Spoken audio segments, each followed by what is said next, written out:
Hey girl, let's talk crime. So this case is disturbing, it is heartbreaking, and somehow miraculously filled with hope. This is the story of Shasta Groene. Let's go back to 2005 to a small town in northern Idaho called Coeur d'Alene. It is a quiet rural area, forested, a place where families would ride their bikes, children would play outside all night, and people would leave their doors unlocked. Shasta, who was 8 years old at the time, lived with her mother, Brenda, her mother's boyfriend, Mark McKenzie, her older brother, Slade, and then her younger brother, Dylan. But peace shattered on May 16th, 2005, when a man by the name of Joseph Edward Duncan III entered their home. So Duncan was no stranger to evil. He was a convicted sex offender and had already been out on parole for raping a 14-year-old boy at gunpoint in Washington State in 1980. He had served a decade in prison and was out on parole.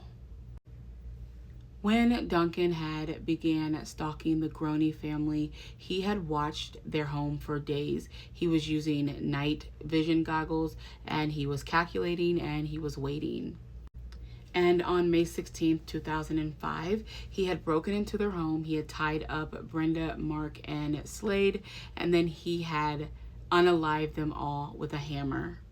It was horrifying. It was brutal. And he was not finished. He ends up kidnapping 8-year-old Shasta and 9-year-old Dylan and vanished into the night. And what followed was 47 days of hell. So he had taken Shasta and Dylan to remote campgrounds across Idaho and Montana. During this time, he was physically assaulting them, mentally, emotionally, as well as tormenting them, and he was filming his crimes. He would later tell investigators that he was planning the crime as a project, like they were pieces in some type of sick game.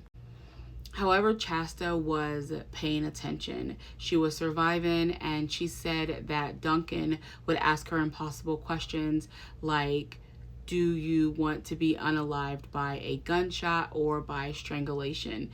And she had told him that she preferred strangulation, hoping that this would buy her some more time, and it actually saved her life. Unfortunately, 9-year-old Dylan did not survive, as Joseph had eventually killed him and burned his body. He lied to Shasta, saying that it was an accident. However, she knew that he was lying. And then the day that changed everything. On July 2nd, 2005, he had brought Shasta into a Denny's just miles away from her home.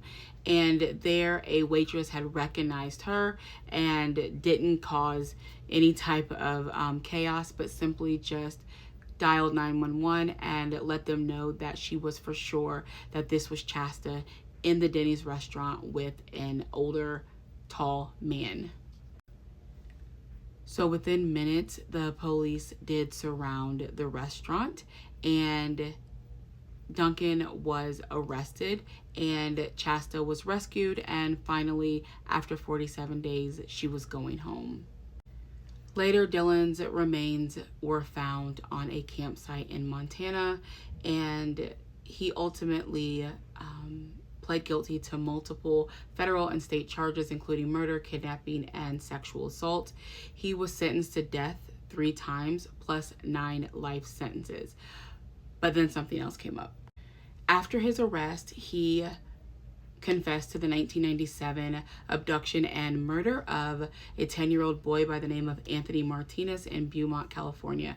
So he had been playing outside with his friends when Duncan had approached him posing as someone who was looking for a lost cat.